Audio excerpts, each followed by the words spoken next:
అందరికీ నమస్తే, నేను మీ Gopi. Welcome back to our channel. ఈరోజు హైదరాబాద్లో అయితే అన్ని పార్టీల నామినేషన్ అయితే ఈరోజు జరగబోతున్నాయి. ఆ నామినేషన్ కార్యక్రమంలో భాగంగా హైదరాబాద్ బీజేపీ ఎంపీ క్యాండిడేట్ ఎవరైతే ఉన్నారో మాధవీలత కోసం చాలామంది తరలి వస్తున్నారు. అదేవిధంగా సినిమా ఆర్టిస్టులకు సంబంధించిన కూడా చాలామంది వచ్చారు. ఒకసారి మనం ముందున్నారు, వాళ్ళతో మాట్లాడే ప్రయత్నం చేద్దాం. మేడం నమస్తే. మేడం నమస్తే అండి. ఎందుకు వచ్చారు మేడం మీ నామినేషన్కి? మన మాధవీలత గారి కోసమే వచ్చాం. బీజేపీలో ఆవిడ నిలబడతా ఉంది. సరే, మా సైడ్ మాకు కూడా బీజేపీ ఇష్టం. మోడీ గారు ఎవరికి ఇష్టం ఉండదు, ప్రతి ఒక్కరికి మోడీ గారు ఇష్టం. అలాగే మేము మా ఈసీ మెంబర్స్, మన శ్రీనివాస్ గారు, నేను, మా లక్ష్మీకాంత్ గారు అందరం మా ఈసీ మెంబర్స్. సరే, ఒక్కసారి విష్ చేసి ఆవిడకి ఆల్ ద బెస్ట్ చెప్దామని ఇంత దూరం వచ్చాం. ఆవిడ స్టార్ట్ అయింది చార్మినార్ దగ్గర, అక్కడ కూడా విష్ చేసాం. ఇక్కడ నామినేషన్ వేయడానికి వచ్చారు, ఇక్కడ కూడా విష్ చేసాం. ఆవిడ హ్యాపీగా బయటికి రావాలి, ఇక్కడ కూడా విష్ చేద్దాం. ఎందుకంటే విజయం ఎప్పుడు ముందు ఉండాలి, వెనక ఉండకూడదు. చాలా బురద జల్లే కార్యక్రమాలు అయితే జరుగుతున్నాయి. నిన్న ఆమె ఒక బాణంతో మసీదుని కొట్టేలాగా బాణంతో ఒక చాలా బురద జల్లే కార్యక్రమాలు జరిగింది. దాని మీద మీరే ఉంటారు? ఎన్నెన్నో ఏదేదో వస్తుంటాయండి, అవన్నీ అనవసరం. ఎప్పుడు జరిగిన మంచినే దృష్టిలో పెట్టుకోండి, చెడుని ఎందుకు దృష్టిలో పెట్టుకుంటారు? చాలా ఆరోపణలు అయితే వస్తున్నాయి. ఆమె సీటు కోసం దాదాపు 200 కోట్ల రూపాయలు ఖర్చు పెట్టారని చెప్తున్నారు. దానికి మీరే ఉంటారు? పండగ వస్తే మనం బట్టలు ఖర్చు పెట్టమా? ఆవిడ సీటు కోసం ఖర్చు పెడితే తప్పేంటి? ఉపయోగం తెలీదు, ఉపయోగపడింది కదా, జనాలకు ఉపయోగపడింది. ఖర్చు పెడితే ఏమైంది? 200 కోట్ల రూపాయలు ఒక చారిటబుల్ ట్రస్ట్ ద్వారా జనాలకి ఫండింగ్ ఇవ్వచ్చు కదా.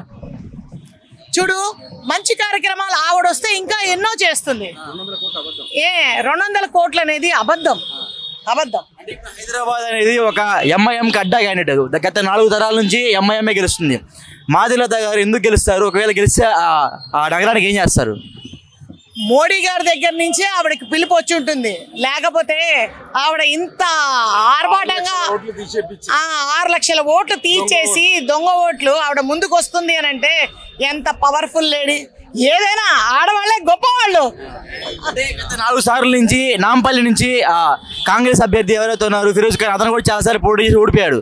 ఇప్పుడు అదే ఓటమి మాధవీలత గారికి ఉండిద్ది అంటారా? శ్రీనివాస్ గారు చెప్తే బాగుంటది. ఏమంటున్నావు? గత 4 సార్లు నుంచి కాంగ్రెస్ తరపు నుంచి ఫిరోజ్ ఖాన్ గారిది పోటీ చేసి ఓడిపోయారు ఏది ఆ ఏరియాలో. ఇప్పుడు మాధవీలత గారు అందమేరకు గెలిచే అవకాశాలు ఉన్నాయంటారు?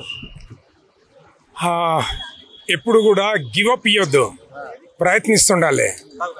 నువ్వు ఒక్క రోజులో నువ్వు జర్నలిస్ట్ అయ్యావా? అంచెలంచెలు ఎదిగావు కదా. ఎవరైనా అంతే, జీవితం అంటేనే అది అంచెలంచెలు ఎదుగుతాం. ఓటమి గెలుపుకు తొలి మెట్టు. ఈ ప్రచారంలో భాగంగా ఒక 2-3 రోజులు మాధవీలత గారి మీద దాడి జరిగే అవకాశాలు ఉన్నాయని చెప్తున్నారు. దాని మీద మీరే ఉంటారు? దానిని ఎదుర్కోవడానికి మమ్మల్ని ఓనియకుండానే ప్రజాస్వామ్యంలో ఇంత కట్టుదిట్టమైన భద్రత చేసారు పోలీసులు. మీ క్యాండిడేట్కి లా అండ్ ఆర్డర్ కంట్రోల్ చేయడానికి పోలీసులు ఉన్నారు. అది మా బాధ్యత కాదు, అర్థమైందా? That is there responsibility to protect her. MIM మీద గెలిచే అవకాశాలు ఉన్నాయని చెప్తారు మీరు? 100%. ఎవరైనా ఏమండి, ఈ పక్కన హాస్పిటల్ ఉంది, నీకు తెలుసా? వెనకాల కనబడుతుందా? ఆ హాస్పిటల్ ఎందుకు వస్తారు? రోగి వచ్చినప్పుడు ఏమనుకుంటాడు? అక్కడ ట్రీట్మెంట్ జరిగి నేను మంచిగా వస్తాను అనుకుంటాడు. ఆమె కూడా విజయంతో వస్తుంది అనుకునే పోటీ చేస్తుంది. మోదీ గారు ఆమెకి ఫుల్ సపోర్ట్ ఉందని బయట వార్తలు వస్తున్నాయి, అందరికీ వస్తూ ఉంటారు. మోదీ గారు 100% భారతదేశం కోసం ఆలోచిస్తుండు. ప్రతి పౌరుడు, నువ్వు, నేను, ప్రతి ఒక్కరు కూడా మోదీ గారి కోసం నడుం బిగించాలి. దేశభక్తి అంటే ఏంది? ఎక్కడన్నా దొరుకుతుందా? మార్కెట్లో దొరకదు కదా. దేశభక్తి అంటే ఇదే. ఒక మంచి రాజకీయవేత్తను మనం ప్రోత్సహించడమే దేశభక్తి, అకార్డింగ్ టు మీ. ఇప్పుడు అదే ఎంఐఎం పార్టీ అక్కడ గెలిస్తే, హైదరాబాద్లో గెలిస్తే అంతా నార్మల్గానే ఉంటుంది. మాధవీలత గారు గెలిస్తే అక్కడ కులమతాల చిచ్చుపెట్టే అవకాశాలని చాలా జరుగుతాయంట. దాని మీద మీరే ఉంటారు? కులమతాల ఘర్షణలు ఎక్కువైతే ఉంటాయంట. ఇక్కడ చూడు, అదొక సాకు మాత్రమే. ఇన్నాళ్ళ నుంచి ఎందుకు అవటం లేదు? ఒకప్పుడు అయింది, ఇప్పుడు లేదు అట్లాంటి పరిపాలన. అన్ని కంట్రోల్ అయిపోయినాయి. గతంలో నువ్వు పుట్టినప్పుడు కర్ఫ్యూలు ఉంటుండే, తెలుసా? నువ్వు పుట్టినప్పుడు ప్రతిసారి ఏ పండుగ అయినా కూడా కర్ఫ్యూలతో గడిపినాం. అది అనుభవించినోడికే తెలుస్తుంది. ఫైనల్గా ఒక మాటలో మాధవీలత గారి గురించి ఏం చెప్తారు? She national leader, would be national leader. She definitely targeting Charminar and Hyderabad constituency definitely ఈరోజు ఆమె గెలిచే సత్తా ఉన్నదని 6 లక్షల ఓట్లు తీసేపించింది. ఆమె ఓడినా కూడా గెలిచినట్టే రికార్డ్స్లో డెఫినెట్గా. సో చూసాం కదా, ఆ సినిమా యాక్టర్ మొత్తం మాధవీలత గారికి అయితే సపోర్ట్ చేస్తున్నారు. ఖచ్చితంగా మాధవీలత గారు 100కి 100% గెలిచే అవకాశాలు అయితే హైదరాబాద్ నుంచి ఉన్నాయని చెప్తున్నారు. కెమెరామెన్ రాజుతో గోపి, హైదరాబాద్, రెడ్ టీవీ. ఈ రోజు ఏప్రిల్ 24వ తారీఖున రోజున నామినేషన్ వేయడానికి నేను శ్రీమతి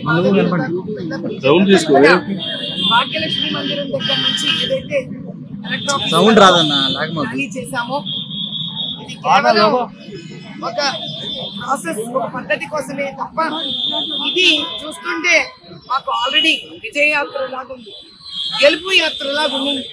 అటు ముస్లిం అన్నదమ్ములు అక్క చెల్లెళ్ళు, హిందూ అన్నదమ్ములు అక్క చెల్లెళ్ళు అందరూ కూడా ఏ రకమైన భేదాలు లేకుండా మమ్మల్ని ఉత్సాహపరిచి ఈసారి ఖచ్చితంగా గెలుస్తాము అనే నినాదం చాలా ఒక రకమైన భరోసాతోటి వినిపించడం ఆనందకరమైనది. మేము ఖచ్చితంగా ఈసారి హైదరాబాద్ మేడం. ఆ బాణం ఆరప్పుడు చెప్పండి మేడం. బాణం వేసారంట మసీద్ మీద. బాణం వెళ్ళిపోయింది, గుచ్చుకోవాల్సింది కూడా గుచ్చుకుపోయింది, వదిలేద్దాం.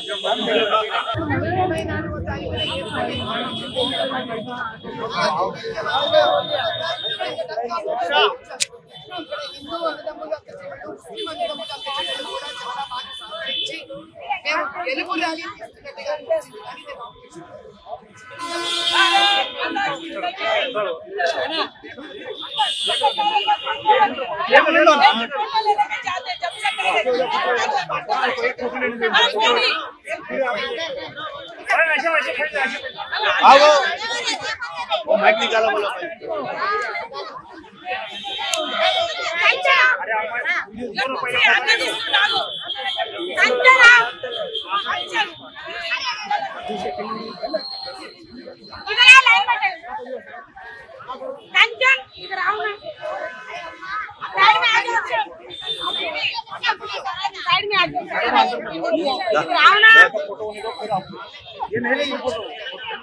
మేడం మేడం మేడం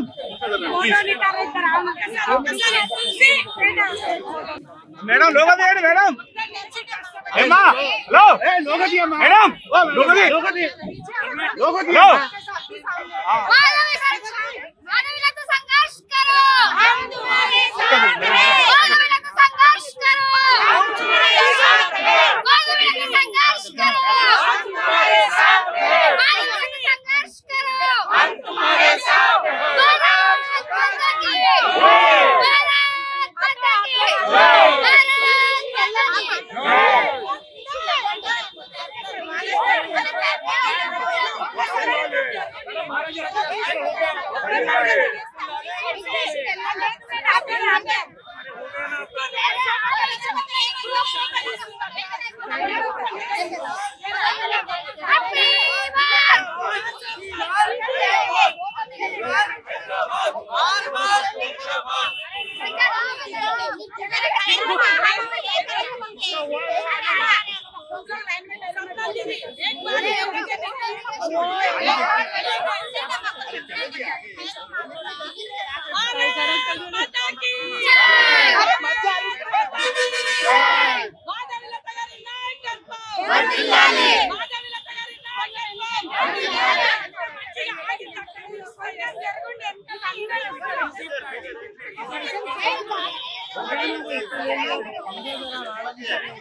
మేడం గారు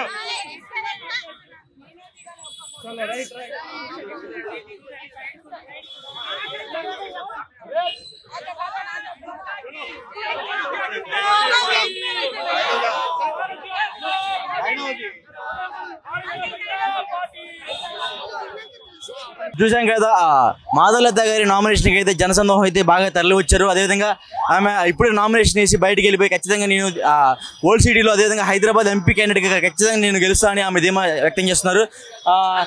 ఆమె కోసం చాలా మంది అయితే వెయిట్ చేస్తున్నారు. సినీ ఇండస్ట్రీ కూడా చాలా మంది తరలి వచ్చారు. అదేవిధంగా ఇక్కడ ఉన్న పోలీస్ వ్యక్తులతో కూడా వాళ్ళు చాలా సన్నిహితంగా ఉండడం మేడం జరుగుతుంది. ఖచ్చితంగా ఈసారికి హైదరాబాద్ ఎంపీగా ఖచ్చితంగా గెలుస్తారని చెప్తుంది. అదేవిధంగా ఆ బాణం మసీదుకి వేసిన బాణం గురించి అడిగితే బాణం గుచ్చుకోవాల్సిన వాళ్ళకి గుచ్చుకుందని వ్యంగ్యంగా మాట్లాడడం జరిగింది మా మాధవీలత గారు. సో కెమెరామ్యాన్ రాజ్తో గోపి.